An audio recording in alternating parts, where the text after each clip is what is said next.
The year is 2023, and some guy became the face of being a duty-headed loser, but apparently convinced a bunch of kids to try and escape the Matrix. Meanwhile, generative AI has made every creative pursuit that much more meaningless by adding to our torrent of content in ways our brains won't possibly be able to sift through. And hey, do y'all think it's weird that you can't find Eiffel 65's masterpiece Europop and its original track listing on many streaming platforms? Is that why Todd in the Shadows doesn't like it? Hey you, did you have sweet dreams? I am your humble host, K-Wullums, and to catch up the uninitiated, Eiffel 65 is a trio that released the song Blue at the turn of the century, and with it the accompanying album Europop. Todd in the Shadows is a popular music YouTuber who has an ongoing series called One Hit Wonderland where he informs his viewers about a band or artist known for only one song. And 8 years prior to the recording of this video, he had some choice things to say about Eiffel 65. I certainly can't think of anything I like about them. Idiotic, the most annoying. How could something like this even exist? Dumb lyrics with a dumb video and a dumb chorus. In this video, he openly admits to not listening to the tracks as they were intended to be ordered. That's because, for whatever reason, most streaming platforms don't host the album in its original format. Of course, by whatever reason, I mean someone realized that Eiffel 65's Europop predicted the future to a degree the world couldn't handle and buried the album in low-quality YouTube uploads and out-of-order facsimiles. I can't blame them either. I myself made over 500 videos starting in 2018 about a mysterious wall of death that would occur in the spring of 2020. Obviously, I had to delete them all to protect myself if anyone put the pieces together. Unlike those videos, Europop lives on in the hearts and minds of those who carry it, and now I'm here to set the record back in its proper order. Come with me, friends, as I explain why Eiffel 65's Europop is a sci-fi odyssey the likes of which rival any Bradbury anthology. In other words, yo, listen up, here's the story about a little guy that lives in a blue world. Track number 1 is Blue, and it's also our first hint that this album is a work of art rather than a soulless cash grab. You see, albums are sequenced with the human psychology in mind. The first song is an introduction or song the band wishes was a hit. The radio hit goes between track 2 and 4, tracks 5 to 8 are filler, another hit happens before track 11, and the B-sides round out the album. Perhaps it will end with an artist statement, a remix, or a secret track. This pattern is everywhere. Look at No Doubt's Tragic Kingdom, Tears for Fears songs from The Big Chair, Panic at the Disco's Pretty Odd, Usher's Confession, and even Skrillex's new album Quest for Fire. Two notable exceptions to this are Eiffel 65's Europop and Baha Men's Who Let the Dogs Out. Clearly, in the case of the Baha Men, the album was just trying to pad out that one song. Eiffel 65, on the other hand, named the album after a deep cut. They named it Europop, an album that was meant to stand on its own, yet starts out with the hit. Why? Because the album is a gosh darn matrix. If you put the odd songs on one axis and even-numbered songs on the other, the cross-sections of the songs create an array of aspects of our modern life that no one besides the Trinity of 65 saw coming, if they even did. The hit at the beginning was necessary to start the matrix. And what a hit it was. Blue was everywhere when it came out. The streets may be gold in America, but those crazy Europeans painted them blue. It started with one of the producers making the piano melody and another hearing it. Soon, lyrics were tossed into the mix. The goofiest lyrics were chosen because... I'm blue, what means? You're sad, you're blue, the color, so you're a Smurf. You know, you have a lot of questions you can do. Just one with one title. And I understood that everybody had their own way of seeing things. In American culture, blue is typically associated with sadness or boners, but that isn't the case for Blue the song. Blue is just a variable. You could see it on a geometry test. Solve for blue. Blue is all at once everything and nothing. It's a color, every color that he wears, yet it is also clear. His window is blue. Notice it didn't say trim. The window itself is blue. The words he speaks and the feelings that live inside him are also blue. Notice this isn't a subset of the words or feelings, but the totality of them. It's so ubiquitous that it becomes meaningless. And this is evidenced by the words turning into gibberish in the chorus. The dabba-dee, you know, the dabba-dee thing. Everything is the same, but so what? The song is the equivalent of the gingerbread man in a gingerbread house meme. A blue man sits in a blue house with a blue window. Is the house made of blue man, or is the man made of blue house? He dabu dies because he does not know. And why this state of affairs? He ain't got nobody to listen. Note the double negative. It's not that nobody listens. He doesn't have a minute alone. This is a man plagued by success and finding out that it's all hollow. He has a girlfriend and a Corvette, and it's all the same to him. All the people are just the same as he is, and he can exert his will because there's always someone to listen to him. For all intents and purposes, he should be in heaven. If anything, he has too much.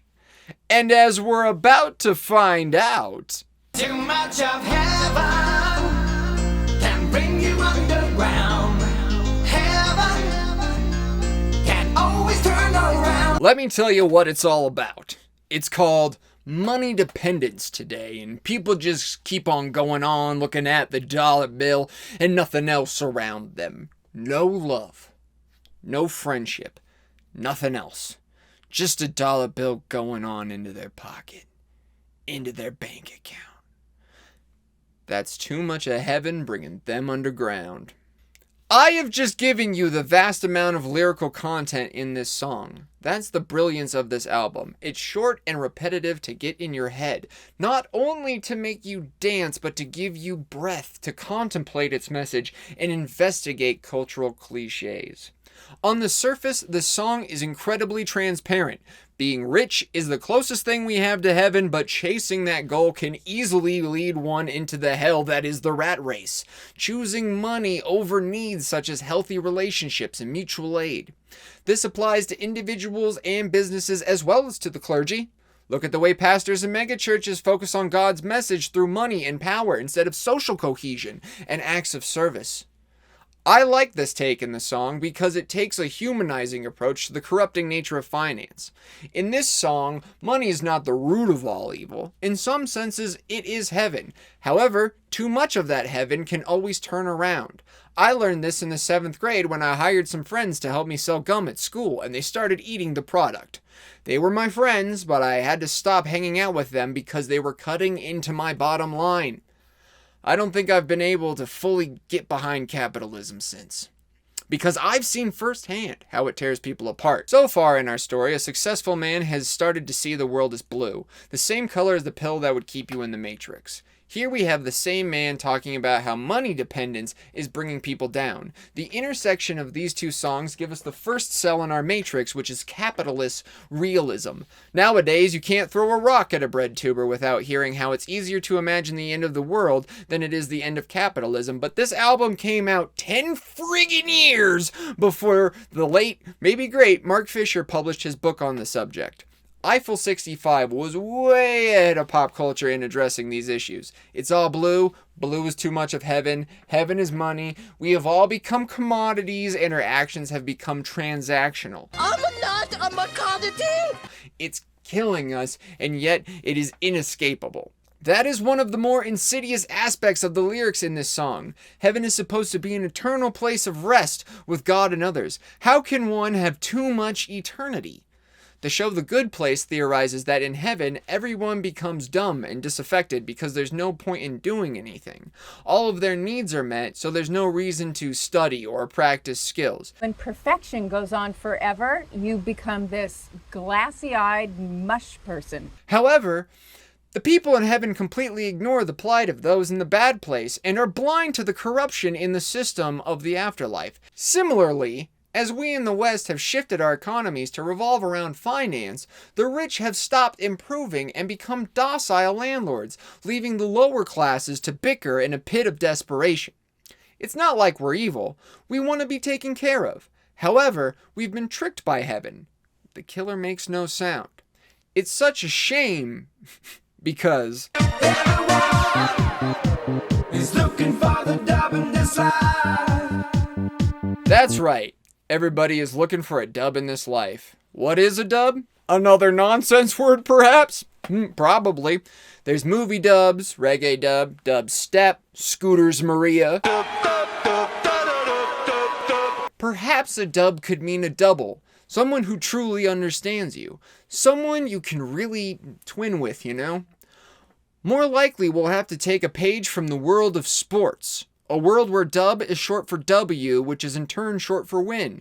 You gotta love slang for shortening 3-letter words into other 3-letter words that share no letters in common. Truly poggers. So everyone is looking for a win, and they keep asking why? What is dub in this life?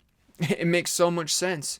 What does it truly mean to win in this life? To find new knowledge? To have the most land? Make the most kids? Achieve enlightenment? Live longest? Kill the least amount of bugs? This is one of the 5 things we check. Let's recap. Everything is the same and yet off-putting. Too much focus on money has become a detriment. Now people are searching to fill a lack that is ill-defined. This is Siddhartha, right? A rich schmuck's attempt at finding meaning in life? Only instead of first encountering asceticism, our hero encounters hedonism. Mouths eternally hungry for an unknown meal, known as a dub. A triumph over conflict. It could be as heroic as overthrowing the ruling class or as simple as getting a free sandwich. We're all looking for a win, friends. A simple dub. A noble pursuit when you think about it. Until you go back to the array and see it cross paths with too much of heaven. The combination of the constant striving to win and focusing all our attention on money creates the rugged individualism we see today. You, as an individual, deserve to make the most money possible. Who cares if you hollow out companies who actually made stuff? Who cares if you don't pay your taxes? Screw the people starving in the street. We're here to win and they friggin' lost. You losers. I don't agree with it personally, but I see it every day. Multiple times in my life, I have been told the phrase, "Fuck them other people, man," as if it's a sign of camaraderie, when all it does is show me that I'll be next on the chopping block if I'm not deemed worthy. We in my country have been separated out into individual consumers left with nothing but the goal to go out and get ahead. You'll know you've won when you have a house on the hill with no neighbors. It's sad, and Eiffel 65 saw it all too clearly. Quick audience participation part of the video. Leave a comment with what you exist in as a member of a demographic. Fill in the blank. A media blank. In addition to that, write why you didn't follow my instructions, you naughty devil. It's bubble. Leave a comment that says bubble. The song is called Living in a Bubble. In 2023 land, bubbles are what algorithms sort you into. This was a big thing around 2016 when we realized people live in completely separate realities based on their news sources, and things never got better. As much as I would love to praise 6 to the 5 for their premonition abilities in this aspect of our collective nightmare, the bubble they are referring to is ego, a sense of self that you cultivate and in return is reflected back to you. In other words, We're living a Bible, baby. Your Bible's not reality. You've got to have a look outside. you see, the bubble doesn't make you, but it's you that makes the bubble, and you better try to remember that it's in your head. This has become a pivotal moment in our protagonist's journey. Here he sees a parallel to himself, seeing an equal, someone else of means, someone who can't look outside themselves. At this moment, our little guy that lives in a blue world realizes he might have bought into his own hype. Perhaps there is more to life than just blue. So how does this intersect with the start of our journey? Solipsism. The belief that one is everyone. We're all figments of your imagination at Ambrose Disco Moon emoji. In solipsism, the world is literally yours. If only you could figure out how to use it, am I right? If you'd like to disprove this, stare deeply into another's eyes and truly feel how little control you have over them. Bask in the wonder that is someone willingly spending time with you. After that, call everyone you haven't shared that with an NPC. Yeah, I don't know if youngins or boomers know how long this belief has been bandied about, but it's got a fun modern twist with the advent of video games, and we will be getting into video games. It's a fun little joke on the internet to say that people who don't share your beliefs are just characters in the video game of life that are just on autopilot. I'm gonna say it right now. That rhetoric is to make killing people easier. Don't buy into the hype, people! Each mind carries with it an entire cosmology and belief system. Let go of the impulses that seek to destroy others, you silly gooses! What about the dub bubble? Can a bubble be used to win? This is my boy Luke's preferred apocalypse and what some envision as a utopia of sorts. This is the notion of pod life. A room where all your fantasies are made real by technology. Any environment, and experience, replicated with such precision that your zappy lump can't tell the difference. You never have to leave, you always get what you want. All it costs is reality itself. As Father John Misty puts it, total entertainment forever. You may not like this, but I urge you to ask yourself, outside of work, how much time do you spend in your room or on the couch? Do you think it might be time to Move your body, everybody. Move your body, come on now, everybody. This is one of the funniest songs on the album because it's dance music. They're literally telling you to dance, but unlike Lady Gaga 10 years later, they're not regaling us with the tale of a sloppy night out. No, this is the means to a revolution. You want to move the world? Start with your body. Yo, come on, you gotta start with something. If you want to move your mind, start with your body. Move your mind, move your mind. It's gonna cost you nothing. We have arrived at the first step every rich jerk recommends when they think they have something to teach the world. Move your body. Scientology was birthed from an exercise routine. So was Falun Gong. Don't Google the hot yoga guy. My point is, this is about as basic as it gets when it comes to self-help, and for good reason. It works. This past winter has had me locked in a deep depression, and luckily my friends started taking me rock climbing. That's been a huge source of stress relief and confidence boosting. A body in motion feels good, barring injury or chronic pain. Even in cases of chronic pain, it can help sometime. There's an old RJD2 video where a guy is dancing on crutches. I read an interview with him, and it turns out he had a degenerative disease that was crippling him. Apparently starting to move after stillness gave him the most pain, so the more he stayed moving, the less pain he was in. Side note, you'd be amazed at how much core strength can help with back pain, which I'm in a lot of these days. This song, Move Your Body, also deals with the notion of leading by example. It's one thing to talk a big game and champion social reform, but it's another to put that into practice. I used to pick up litter, and when people would see me doing that, they would start to pick it up too and tell me about it. I didn't ask them to, they were just moving along with me. If you want to move alone, then everybody will move along with you. This is hugely important in social movements where newcomers can see what others are doing and move along with them. Or if you have a novel idea, putting it into practice is a great way to get people on board. There you go. A happy song about exercise. It's about as good as a message as it gets. Almost heavenly. But as we've seen before, you can have gonzo. What is gonzo? It's a term used in journalism and porn. In either case, it's about blurring the line between reality and art. In journalism, Hunter S. Thompson wrote himself into his reporting, removing objectivity in the process. In porn, this is where the viewer becomes part of the scene, usually as the cameraman. It's kind of like POV. The intersection of moving your body in relation to money is the state of our social media lives. We live vicariously through everyone else to the extent that it is almost demanded of us to make content, but it is not enough to let the art speak for itself. The consumer must be brought in with behind the scenes footage and candid posts. The amount of times people have told me to get on TikTok is insane. It will be so good for you, they say, and I know they're just trying to help, but doesn't it seem odd that this is all required these days? If you want anyone to see a piece of content, it needs to be cross-promoted on at least the 5 major platforms. Why can't you just go to my website, K-Wullums.com? Even if you aren't a content creator, you're encouraged to get out there. You don't want FOMO, and while you're out, take some pictures, give a review. You have a unique perspective. Objectivity is dead, and we need as many takes as we can get. You got a fun hobby? Monetize it and create a brand that also centers around you. And if you want people to know about you or your business or your content, if you truly want to feel like part of this world, move your body and then your thumbs. It's the only way to make money, and you want money, right? Get those videos on LinkedIn. You want a better job, right? But also give employers what they want, but show the real you. We'll move along with you. We all become gonzo, folks. A lot of people talk about kayfabe, the term for when wrestlers always represent their plot lines to the public. This has been applied to celebrities who project a consistent brand. I think it's even sadder than that. We may be witnessing people's honest reactions to a world that tells them to always be producing while being genuine at the same time. This exaggerated lifestyle is just us trying to give each other what we want and being confused about how real to make it. We all become goofy daredevils looking for a place in this cruel world. Just like Gonzo.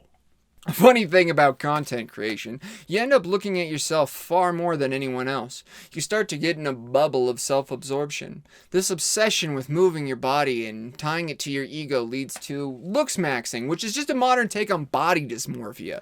We've all done it. I may not look like it now, but I had an eating disorder. You get called fat your whole life and you think being skinny will help, so you stop swallowing half your food and suddenly everyone's making fun of you for being too thin. Nowadays, people are focused on muscles and jaw lines, and honestly, just get out there more, man. Chances are, someone finds you attractive. Stop living in a bubble. Keep your body moving, but do it because it feels good, not to be obsessed with some unachievable ideal. Maybe play some video games. We gonna play the game, the PlayStation all day. My Console is a song about PlayStation. I guess the little guy decided to chill. I get it. Lord knows this video would have come out sooner if I wasn't frying my eyeballs with card games like Across the Obelisk and Dominion. Honestly, this song is cool because it's just a bunch of video game titles and it's fun to see what stuck around. Metal Gear Solid and Resident Evil are still talked about, but you don't hear much about Omega Boost. Is Tekken still a thing? Anywho, they spell PlayStation and that's pretty fun. So if everything is a video game, we get Roy.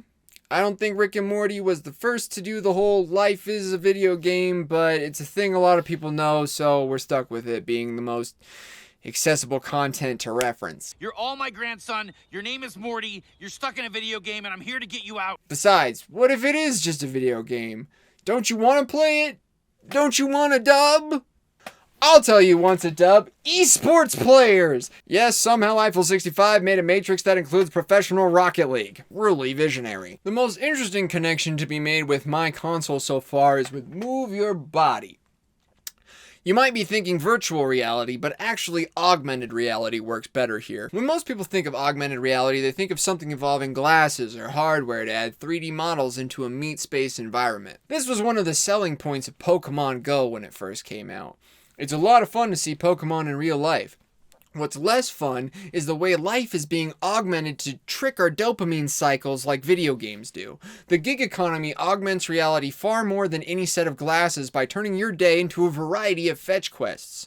Perhaps you don't see numbers on the HUD the way you would in a video game, but your credit score and your bank balance are looming over your head just the same. It's almost as if someone said, wouldn't it be cool if life were more like a video game, and set about it in the worst way possible? A popular term in rap culture is don't hate the player, hate the game. They understood that this current system operates like a game with rules, but unlike with Roy, you won't be able to take the helmet off. Hell, that's where a lot of this escape the matrix rhetoric comes from in the first place. The thing is, it's not an escape from our current augmented reality. Infinite money isn't an escape, it's a cheat code. It may make the game easier, but it's not an escape. There's no escape, only further augmentation. Is this the game we want to be playing? If not, start developing. Of course, some don't see the world as a game, but as a world of clowns. I don't wanna be a clown again. No, I don't wanna live this triangle. Your Clown is a song about not wanting to be a cuck. Of all the ballads to write, why you would do this one is beyond me. There's an argument that could be made that Blue himself is singing the song to God. As we've established, Blue is shaping up to be somewhat of a messianic figure.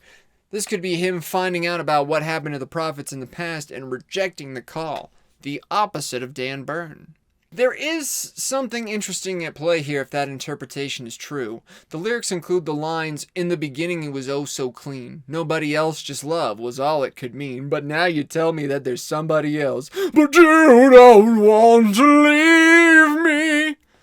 But I don't want to be your clown again. No, I don't want to live this triangle. Triangle, referring to the Trinity. It's as if a petty messiah was finding out about the Holy Ghost. What I find interesting about this is if there was a supreme force connecting us all, wouldn't it seek to connect everyone? So it's less a triangle and more a web of shifting polygons. God is a constellation. But like I said, it's mainly a song about not wanting to be a cuck. Combine this with money and you get this toxic online dating scene that I keep seeing being referenced, but honestly have no time for. I don't know why so many YouTubers want to talk about these insipid fools that talk about the intersection of monogamy and money. They talk about monogamy as a means of control. It's not, I have so much love to give, it's, look what I can get instead of you. At some level, I don't know that just ignoring it will make those people go away, but I'll tell you a little story. Your boy over here used to be what became incels. Proto-incel, if you will. I wanted more experience sexually and I wasn't getting it. Around this time, pickup artistry was getting popular and I went to Reddit for some dating tips. Pinned to the side of a pickup subreddit was a talk from some guy that basically said if you want to get laid, genuinely take interest in people and be friendly to everyone, not just people you want to hump. That was good enough for me. I got a girlfriend soon after while talking to a group of people about preferred zombie weapons on a train home from a public event. All the negging and the peacocking that was popular at the time didn't really make it to me because really investing people felt better.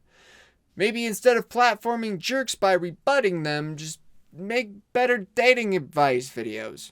Speaking of incels, look, if you're sexually frustrated and don't have the highest self-esteem, I'm really sorry I don't have time for you.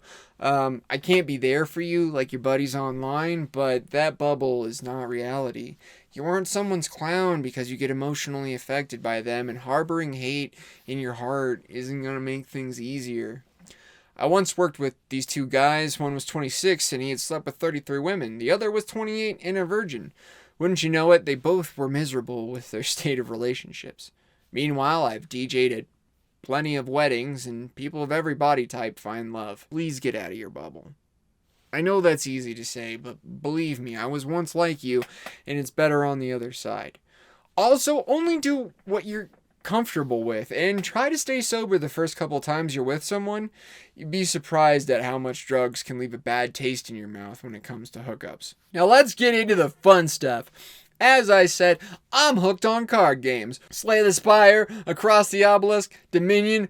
What do all these games have in common? You're making a big number. In Dominion, you're getting the most victory points. In the other two, you're using cards to deal increasing amounts of damage. But in either case, there is but one goal.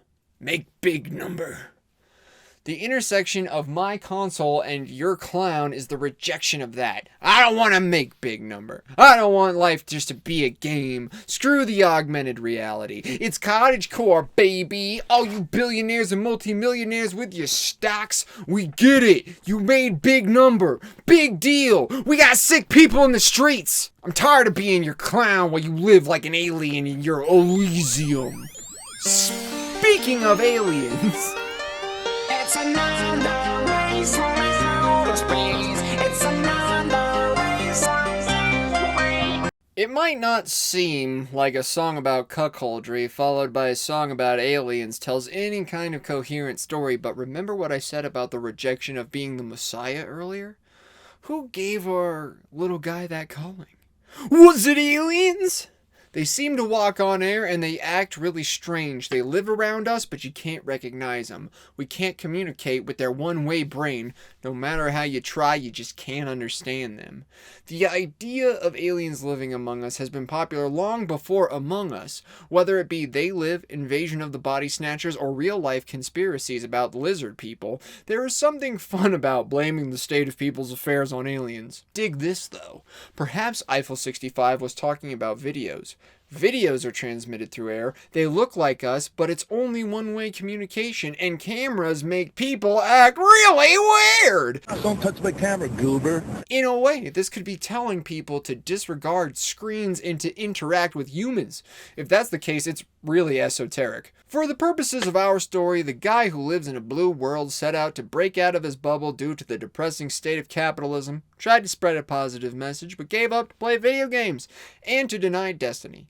Now he's thinking that what's propelling him forward is aliens. Combine this with Blue and everything is aliens. A nation of aliens. Alienation.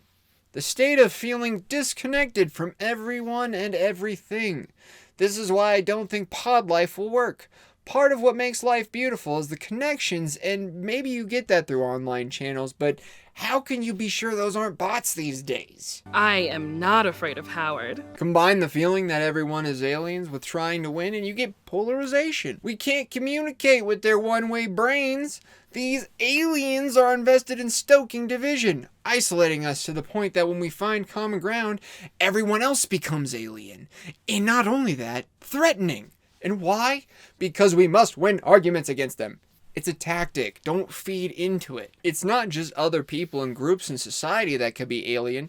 You could be alien to your own body. In the John Dies at the End book series, it's revealed that our bodies are prisons for multi-dimensional beings. Maybe we're the aliens snatching these human bodies as our hosts. The author of John Dies, Jason Pargin, also ends those books with a note saying if you relate to the books a little too much, you should seek therapy, so maybe that's chasing a loose end. I would like to end the maybe we're all aliens all along segment by once again stating there will probably be a point where traveling through time becomes as easy, if not easier, than traveling through space, and any alien encounter is probably time travelers Futurama style. I did do the nasty and the pasty. Those were a lot of topics in a short amount of time. You know, other people being aliens, other groups being aliens, yourself being an aliens, because one, they've been talked to death in a million other videos, and 1-0 because it's all leading up to this, baby. We're not even at the halfway point as far as this Matrix is concerned, and we're about to get off the freaking rails. I call this concept non-profit because it is emblematic of not only the rejection of our current economic model, but also the questioning of religious profits and the motivation to become one. Dig this. Let's say for all intents and purposes, you feel completely alienated from the world, the people around you, and your body. Why would you do what they ask you? This kind of goes back to the NPC discussion. If you can't recognize those around you as living freely and sharing the gift of life, why follow their norms? If rich people are so divorced from reality that their actions lead people to think they're lizards trying to raise the global temperature, why not get rid of them by draining their accounts and redistributing their assets? If the voices in your head say you have to cause harm to yourself and others, why listen to the aliens having a laugh at your behalf? If every screen is telling you to consume, make profit, follow profits, or be a prophet, why not non-profit? This concept, smack dab in the middle of the Matrix, is incredibly evocative of our current moment, and this came out 24 years ago. The means by which we live our lives has radically shifted, and we get to ask ourselves if we want to feel like clowns who live among aliens. Whether there are aliens or not, this moment represents humankind coming to terms with the culmination of our efforts. We look on in curious horror, feeling devoid of connection to what we have quite literally wrenched into the world. Will we fall prey to our false gods and idols again? Will you follow this logic to the edge of reason? I've been to the edge and I've been to the edge. Yes, I've been to the edge. I've been to the edge, and God knows if I've looked down, looked down. Lyrically, the only thing we hear in The Edge is, I've been to the edge and God knows that I've looked down. This is a song about coming back to reality. Remember how this section of the journey started with fitness and then somehow we got it talking about life being a video game, a misogynistic take on God, aliens controlling the world? Oh, we look down, alright. We look way the fuck down. Sometimes it's important to chase all the threads before you come back. As Gnarls Barkley once said, I remember when I lost my mind. There was something so pleasant about that place. I can agree with that statement. However, living in a fantasy world gets frustrating when you don't see reality reflecting your delusions back to you. This is why this album is so great. Using simple words and catchy beats, this album puts forth a very contemplative meditation on existence, including cycles of delusion and grounding. The first time the illusion was shattered, it was an illusion society imposed on Blue, and now it is a self-induced delusion. In either case, the spell must break at some point, so let's break some spells, shall we? How does this intersect with too much of heaven? The grind set burnout. This is how most people are told to break out of the Matrix. The Matrix is the system that's holding poor people down in dead-end jobs, and if you can exploit the system, you can escape it by getting rich. All you have to do is work your ass off until you get there, if you get there. You loser. Plenty of ways to do this. You could invest in stocks, create sham products. Is drop shipping still a thing? I suppose there's always grinding in the gig economy. In some cases, you could just be a pimp. An internet pimp. Like in a bad way. Once you have nominal success, you could charge for your secrets to success, and that's basically printing money. I personally am just gonna keep telling people to tell the richest person they know about me. Send me up the line. Send me up the line. The thing is, this ain't a pill in Morpheus's hand, friendo. Let your old pal K-Wullums tell you how the game is set up. Everything in this economy is set up to keep you an employee. This is most transparent in the gig economy and pyramid schemes. They say you can be your own boss, but they're taking a percentage of each transaction. Same thing for each online store, Patreon, stock app, streaming service, and social media platform. You are hooked in by the promise of a good living by those who succeed, and all the failures get swept under the rug. Meanwhile, anyone above you, whether it be by providing a platform or selling you secrets, is making out like a bandit. Anyone telling you to grind harder is basically saying, give me more money. Whether it's a wellness dating guru, your boss, the TV, your friend trying to be an influencer, they want your cash or your clicks. Looking at you, at Ambrose Disco Moon Emoji. Even I am doing it right now when I tell you to tell the richest person you know about me. Send me up the line. Getting rich by grinding or doing things only to raise your financial status isn't escaping anything. It's just securing a higher place on the pyramid. Come back from the edge, grinders. Start doing things because it will help your friends and family. Work with others instead of against them.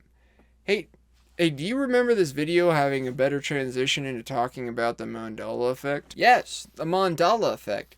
The belief that people have different memories of events because the multiverse is constantly collapsing in on itself and slamming interdimensional refugees into the plane of existence, which I would like to call Sneezy Land. What could better encapsulate the baby of the edge and living in a bubble?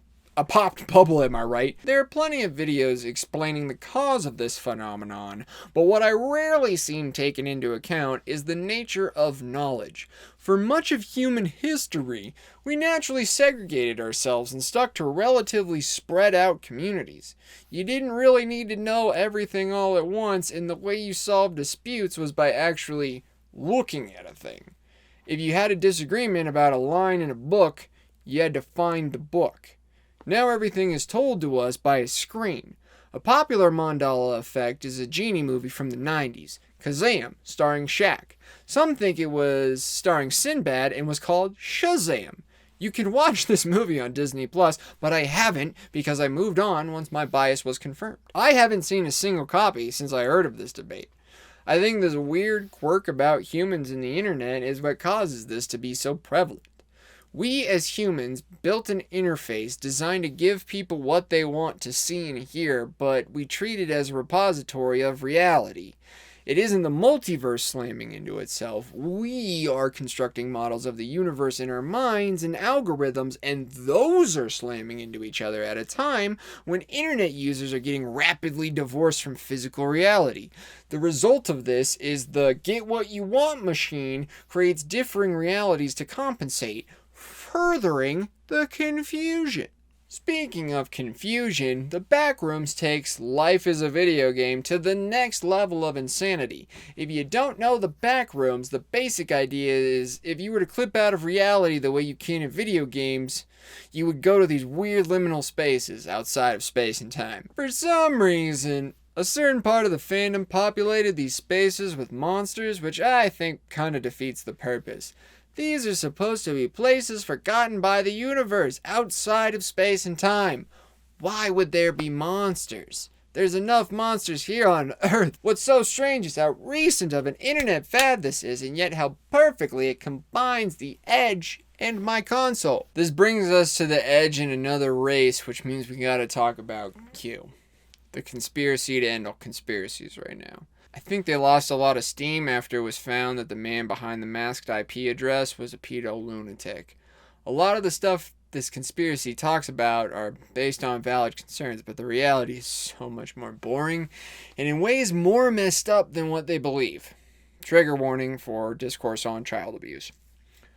Look, this whole Q thing was based on rich people being some sort of another race that would drink the blood of children. There's a lot more to it, but at some point we're just going to have to come to terms with the fact that pedophilia is a lot more widespread in our society than we're comfortable admitting.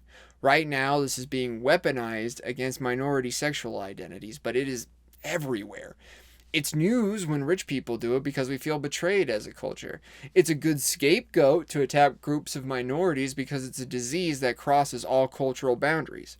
How we're dealing with this issue as a culture is not healthy.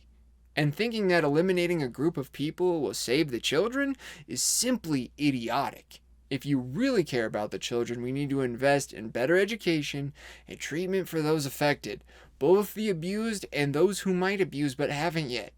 Several people around me have been affected by these cycles of abuse, myself included, and believe me, I am really sick of talking about it, but this message needs to get out there. If we keep repressing these discussions, groups will keep getting targeted, the victims will keep getting ignored, and lies will be more comfortable. This is an issue that can cause distress just by thinking about it. It becomes tempting to just trust those who claim they can apply a quick fix. The quick fix isn't coming. We, as a society, are embarking on a journey about resolving trauma and learning to heal from centuries, if not millennia, of abuse of this sort. A good place to start is stepping off the edge. We should think about what we got right now. 'Cause the good things are made up of time.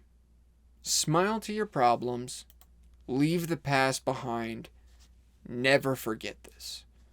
Find the truth in your soul, keeping you alive, going on from minute to minute. Don't shade the future with all that's behind. Live for today.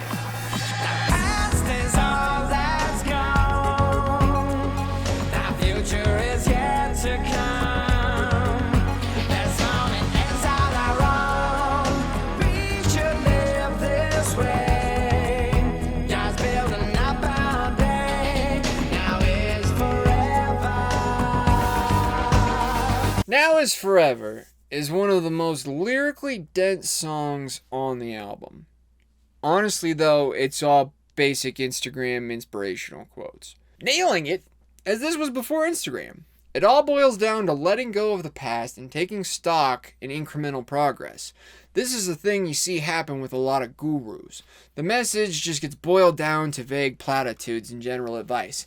I don't enjoy it because it seems like both sides of every piece of general advice are true. Rise and grind, but also rest for self-care. Let go of the past, but never forget where you came from. Aspire from greatness, but really just be better than yesterday. But also, progress isn't linear, so don't beat yourself up for a bad day. It's okay to feel sad, but also stay positive. It's a mess. Back to the story at hand. Blue has stepped back from the edge, and all he has to say is now is forever. All we have is now. The power of now, man. Let's get back to the Matrix. Blue is forever. You might think I'd put something about determinism or the holographic principle here, but basically I wrote Frederick Waldo Camus to represent a fun trinity of modern metaphysical philosophy. Friedrich Nietzsche, Ralph Waldo Emerson, and Albert Camus. This is less about their work and more what they have come to represent. Nihilism, existentialism, and absurdism. Whoa! Put simply, nothing matters.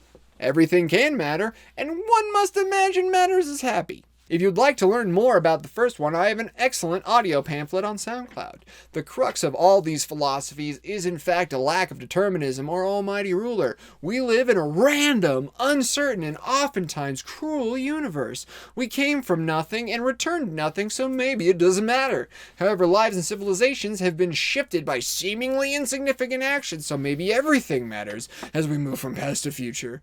There's no way of knowing how our actions turn out, so maybe we can get used to accepting the goofiness, and don't kill yourself.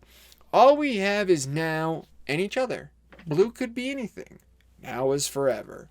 Why is cancel culture the perfect meaning of dub in this life and now is forever? Receipts, baby. You act like a swear word about genitals on the internet, you pay for it.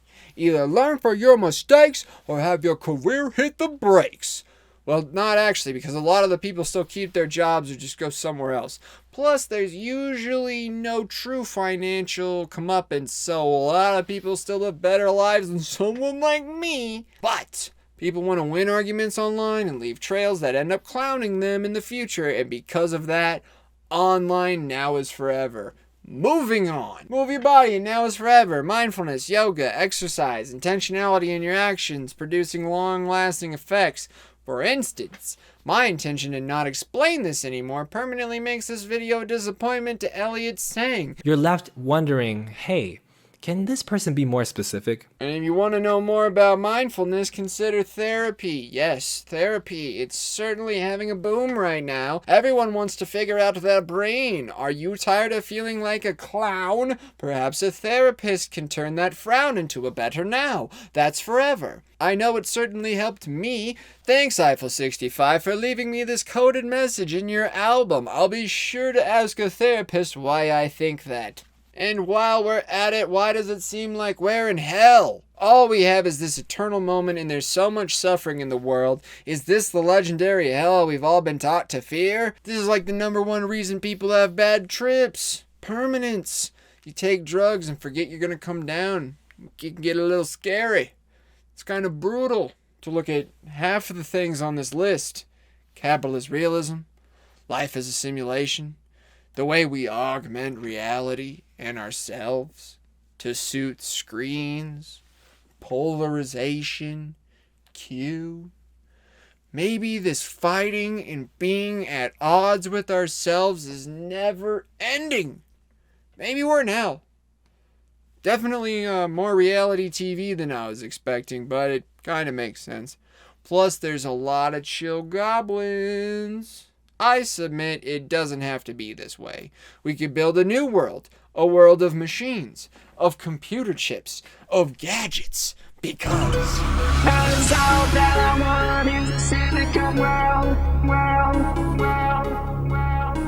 the song is too goddamn cool for how goofy it is. It goes from this to this. And I honestly don't know what to make of that. Quick aside, can we normalize being dorks? I honestly think more so than anything, the criticism with the album stems from people not wanting to be the kind of people who enjoy it. The same effect applies to Aqua. Sure, you can like Barbie Girl ironically, but who's gonna stick up for cartoon heroes? It's the kind of happy people hate because it's so simple and goofy. It makes people think there should be higher standards for happiness, but honestly, a bump and beat and a catchy chorus are all it takes. With that being said, this is another song that I really hope goes deeper than the misogyny. Mr. B was trying to imagine a world without you and realized he wanted a custom girl off the internet. It could be a story of porn addiction, but let's stick with the trajectory I'm on because we're having fun, right? If the you in your clown can be God, it can be God here too. So Silicone World could be referring to the way that humans are trying to flip the script on destiny using the internet. As Nietzsche said, God is dead. We no longer need her to explain the mysteries of the universe, but we do need that omnipotence, so we create a new God from the server racks. Instead of being God's children, we could be her husband and boss her around, because if there's one thing the Eiffel65 boys could not see coming, it was a positive relationship with a woman. Classic 90s. You know the drill. Internet money. Blockchain. Yes, the blockchain. For people who got a receipt from Walgreens and thought, not bad enough for the environment. For the people who saw $1 and thought, what if this spent itself?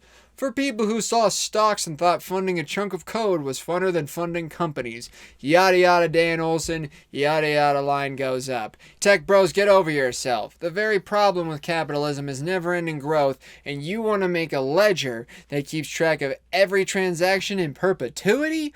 Oh great, now instead of everything being capital, everything is a ledger. My brother in Christ, you only need to keep receipts for 7 years. Decentralized currency is just bartering. You may as well be trading bottle caps for your ecstasy. One product for another. At least with bottle caps, there isn't a permanent record of the transaction. People keep saying there will be a good use for the technology, but so far it seems it's most useful as a Gideon's knot for GPUs when they need to stim. I know some of these cards are a stretch, but seriously, this one is spot on. Think about how many fortunes this internet currency has broken, and tell me too much of heaven isn't bringing them underground.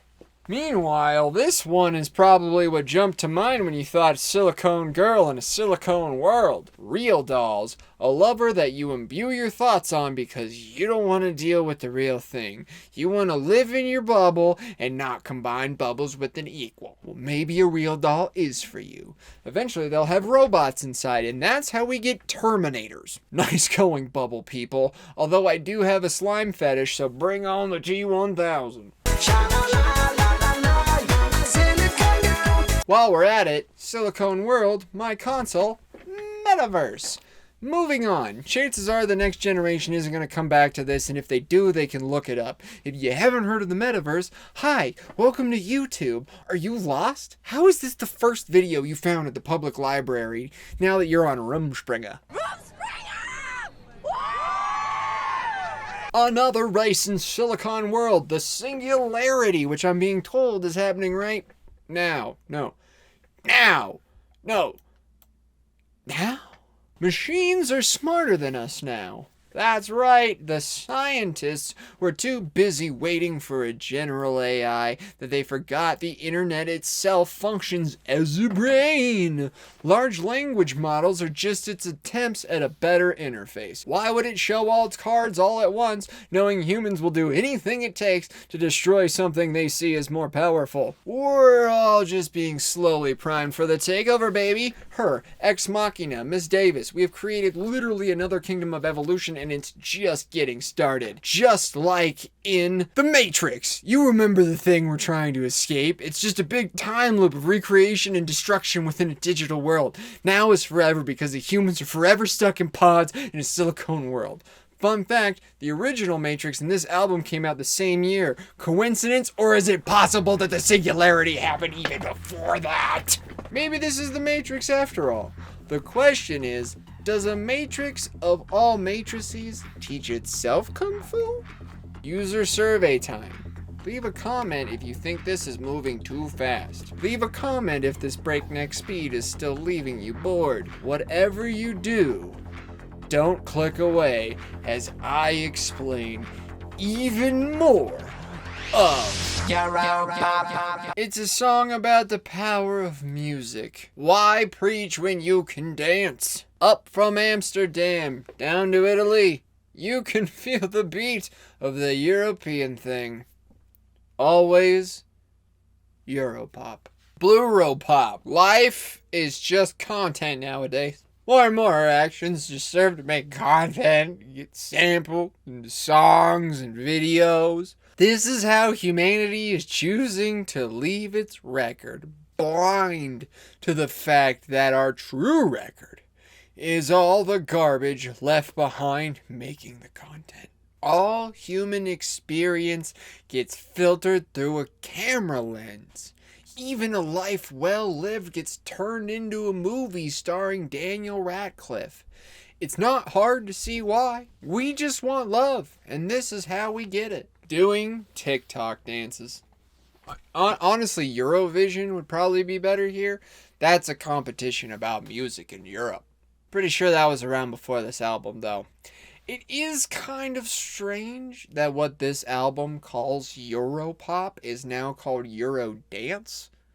Just another example of how things got swept under the rug. If they keep calling it Europop, people would ask too many questions. When it comes to moving your body to pop music, nothing beats an EDM festival. A great place to meet people and see music and hang out and get alcohol poisoning when a group of Portuguese lads pour you a half a liter of gin to drink straight in the summer heat. But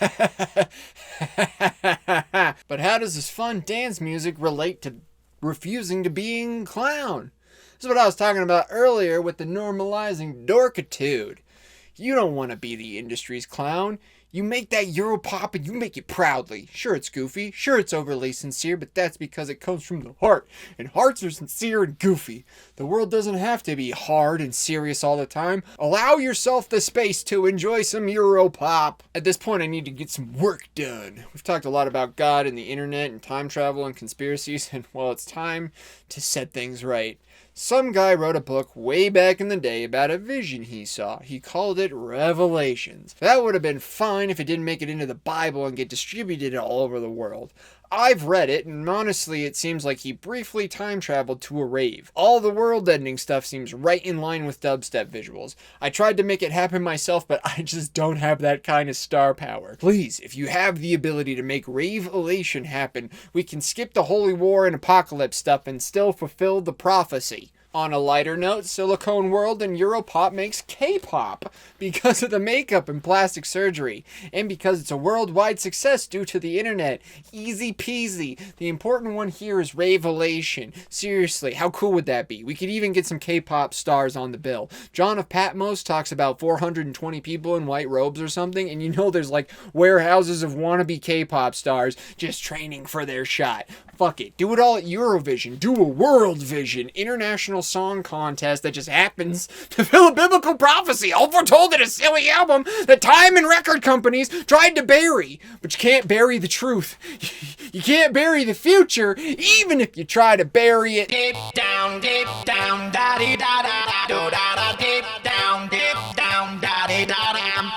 We've reached the penultimate song on the album, and I think you've earned a story. This video is meant to scramble your brain and blur the line between lucidity and insanity. Let's take a break from that and remember our humanity.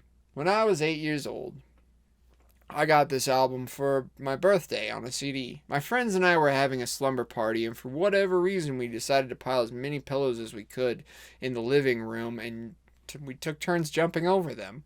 The song became the soundtrack to that activity, and as kids do, we kept it playing over and over and over and over. We just kept jumping over those pillows, and this song always takes me back to that night. It's one of the few things I can remember from my childhood, and it's a memory of unbridled joy. Things started really going downhill after that. That was the year I gave up on Boy Scouts and sports. The next year I started getting bullied in school. My parents started dating other people, and by middle school, sex had come into my life in a way that was far less than healthy. Meth came into the household not long after that. Now, here I am in my 30s delivering pizzas, dispensing inane ramblings on the internet. And that's kind of why this music makes me cringe. I go back to that night and I fumble with my feelings. I don't understand why it's not like that anymore. I don't understand how it got so bad. I kind of hate the little fucker for not seeing it coming, and yet I envy the shit out of him for being able to squeeze so much joy out of just jumping over pillows. The music is catchy. It's designed to get in your brain. I imagine there's some people out there who don't enjoy this music, but for so many more, they simply can't because this kind of stupid happiness leaves you vulnerable, and that's not acceptable. Not in a world that can hurt you like this one can.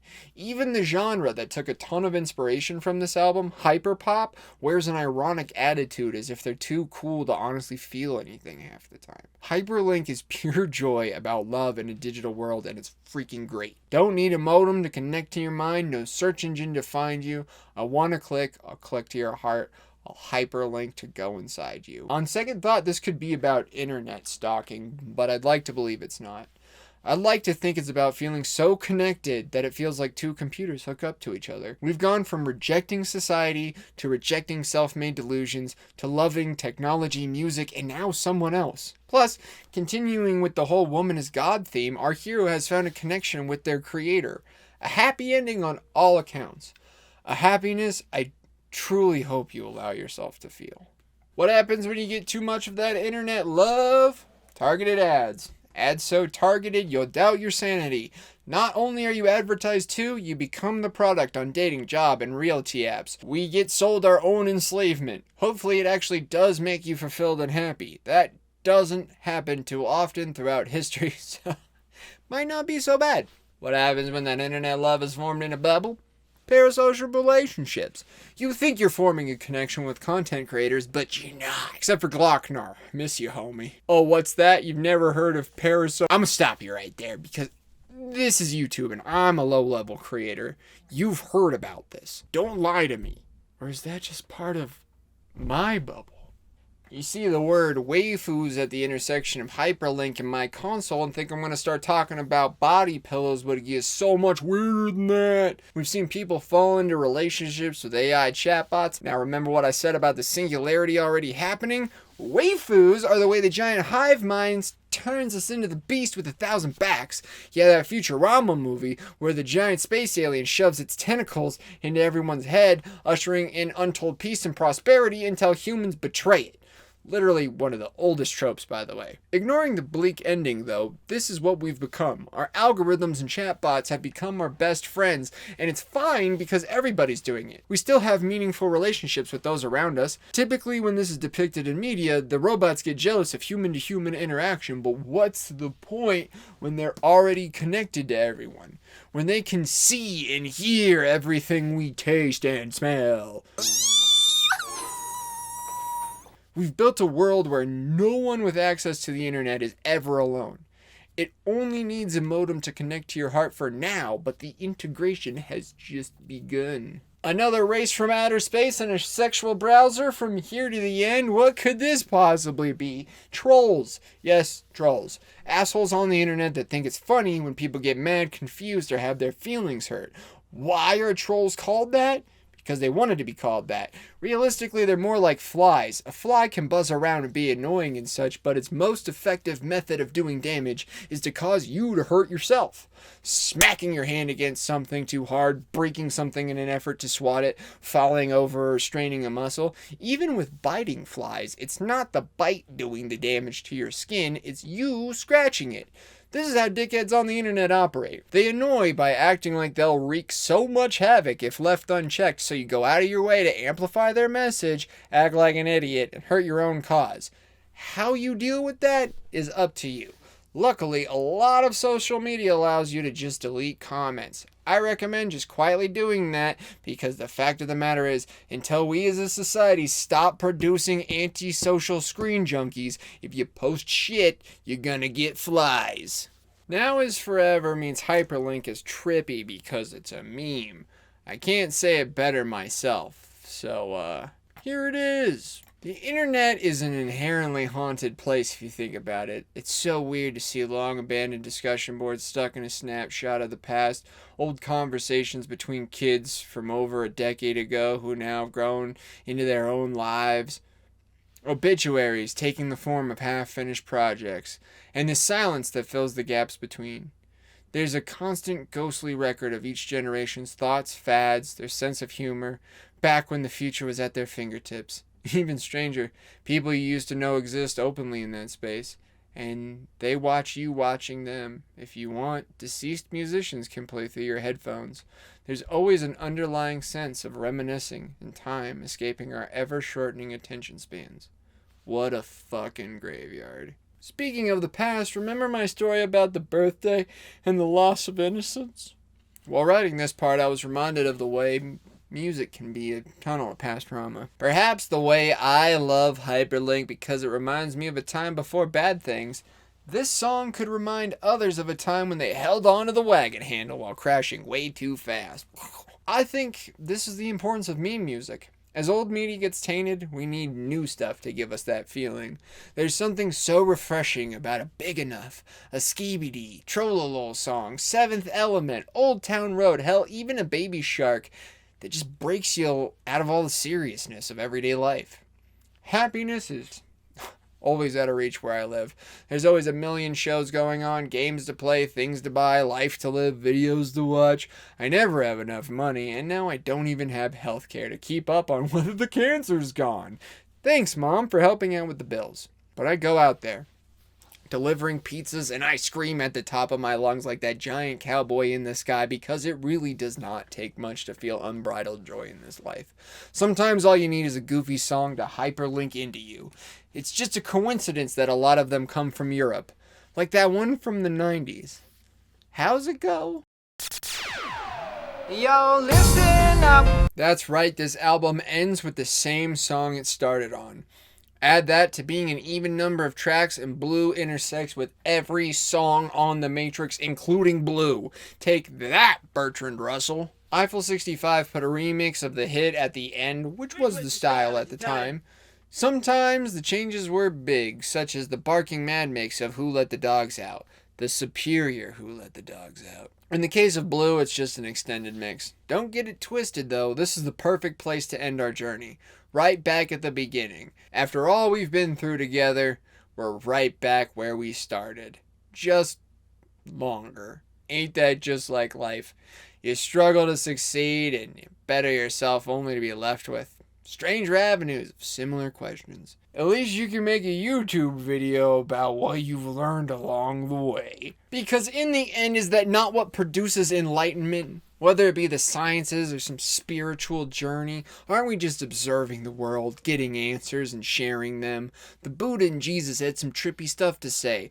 Einstein had some cool equations and stories about trains. By the time Blue meets Blue, we're comfortable with it. We know where we've been and how many philosophies we've breezed past. We're past capitalism. We know there's more out there. Life may be a video game, but that doesn't mean we should be alienated regardless of how meaning is generated, because regardless of how we live, it's getting turned into content. And I think if you can find some contentment in that, you must be enlightened or crazy. Knowing that we're all one and connected, how do we get a dub in this life? Collective action, people. We all have big problems. We gotta link up to defeat half the stuff on this board. I know people always say think win-win. I like to think of it more as positive feedback loops. If we can just meet everyone's need, then the only thing to win is games. Unions are big at the time of making this video. Maybe learn about those. That's some collective action for you. What about moving that blue body? Serenity, maybe? Changing what you can, accepting what you can't. In this way, it's like sort of the opposite of solipsism. Instead of living in a bubble and thinking you are the creator of the universe, you realize that you are a creation of the universe, a tiny fraction on a tiny speck that nevertheless has a life and people that care about them. We all share time and space and get to play around as we see fit. It is one thing to make blue your bubble, but it is another to see your body as blue and to move it. You can own the earth and still, and all you'll own is earth until you can paint with all the colors of the blue. But what does that have to do with your clown? Up until now, this has been a song of rejection, but I ask you, could this not be dealing with the depression, taking agency, being untethered to the answers, living in the questions, not getting caught up in clowning yourself when the mind is being mean? Taking your meds and going to therapy or whatever it is the kids do these days. Sometimes life turns into nonsense, but you can ride through it with the help of friends, family, and professionals. Unless this is being watched by the lone survivor in a wasteland, in which case, sucks to be you, loser! The Edge of Blue goes like this. Even if everything is the same, you still got a life to lead. You can walk around talking about how I am he and you are he and she is he and we are all together, but that's always going to come second in conversation if you beat your wife. There's a tendency to want to spread your message, convince the skeptics, and embrace your new truth. But maybe instead of starting a new cult, you could just have humility and lead by example. The exception being if you want to pull Revelation off. Look, I failed, and I failed hard to make that happen, but the dream doesn't have to die with me. It could be you. Look over that blue edge and dive right in, baby. Silicone blue world, you say. Transhumanism. We're all blue. Machines are blue. Let's freaking merge. I'm all in it for the gray goo. I want to be a shape-shifting swarm of nanobots. Come on, nanobots. Hyperlink in blue. This video. It was the message I received when I was 8. They clicked into my heart. Hopefully, the way I have into yours. Right from the start, Eiffel 65 knew the power of this simple melody, and I'd like to think they did it justice. They surrounded that riff with so much simple substance that it's still worth talking about today. What a ride, huh? So hopefully, by now you see why I was so disappointed in Todd in the Shadows when he assessed this album. Again, it's not his fault. The internet is a big place and things change. Most old videos on this site look like garbage because the way the compression algorithm scales up the images for our better screens. Streaming platforms play songs differently than CDs do. It may be a subtle difference, but it's there. Knowingly or not, the internet was billed as a cure to time. The old saying was that nothing on the internet gets deleted. They were wrong. I know because King of the Olympics is gone, despite how much a small subset of the viewers here want to hear, "Hey, Shig!" For 8 years, Eiffel 65 has been historicized by someone who couldn't be bothered to listen to the album, so near and dear to my heart, and perhaps the hearts of like 6 other people. So where does that leave us? Much like the album, we are right back where we started because our boy Todd does yearly wrap-ups of the worst songs, and guess what made the list in 2022? Huh. The worst song of the year. There it is. And this time I agree with him. The song is pretty freaking trash. Todd says that it isn't annoying enough, but honestly, I think if you're going to remake this song, you just need to do it with live instruments. I've heard countless remixes and nothing nails the feeling like the original. I almost gave this version a pass because it seemed like a happy ending to the tale, but honestly, people do drugs at raves. People think about life on drugs. It can't just be all good all the time. Oh, we're gonna stay young forever. Every night is the best night. Sometimes you're blue. Sometimes you can't stop thinking about money, and sometimes you just want to win, but you're trapped in your own mind. And yeah, you want to dance, but also you recognize it's just a game. You don't want to be its clown, especially for some alien interest you can't even relate to. You gotta stay sane, because now is forever in this silicone world, soundtracked by Europop as it hyperlinks into our hearts. Thank you for taking the blue pill.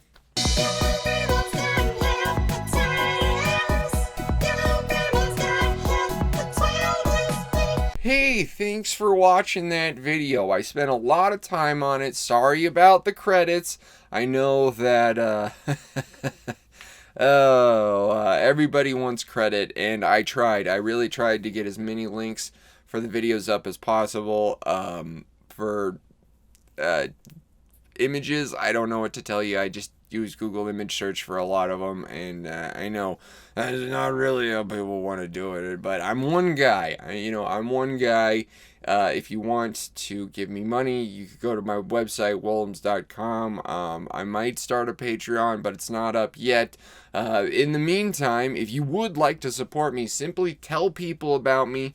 That goes a long way. It's the hardest part of making a name for yourself is just getting that name into people's heads. And my name is K-Wullums. I run a site called K-Wullums.com. Just tell people K-Wullums, Wullums.com, K-Wullums, Wullums.com, K-Wullums, Wullums.com. Tell the richest person you know to tell the richest person they know to tell the richest person they know, and just, send me up the line. Send me up the line. I know I say it. I know it sounds like a joke, but I mean, if people can start cults off the back of, funds from vodka company heiresses, then chances out there's either an old billionaire who wants to just see some chaos in the world, or, there's a child of a rich person who wants to get back at their parents by funding a complete loser. And I've got really big, plans, but I can't nickel and dime like the other ones, I can't nickel and dime like it, so I might start a Patreon, but in the meantime, please just tell everyone you know about me, hug your family, hug your friends, tell the people that you love them, and, all the YouTube things here, but more importantly, live your life for a better tomorrow. That's the best thing you could do for me. If the system were to improve for everyone, then I would have a better life. I'm not trying to get famous or, any of that stuff insofar as I, want the ability to do the things I want to do. So, piece of pizza, a deuce is deuce. I love you, and I'm feeling blue. Also, if you want to help, sorry, one more thing. There was an awesome shirt in this show. Let me get it. There's an awesome shirt in this show. It's this. This is new merchandise. This is something you can get on the internet now for the first time, and it's at my buddy's store, Galaxy Garden Apparel. I think these are fresh. He's got a ton of cool designs. Galaxy Garden Apparel. I'll throw the link up. Live for a better future and all that stuff. But also go to my buddy's website. Thank you. And my website, Wullums.com. I'm K-Wullums, Wullums.com. I got my shirt from Galaxy Garden Apparel. All right. Piece of pizza, deuces, deuce. I love you, and I'm feeling blue for real this time.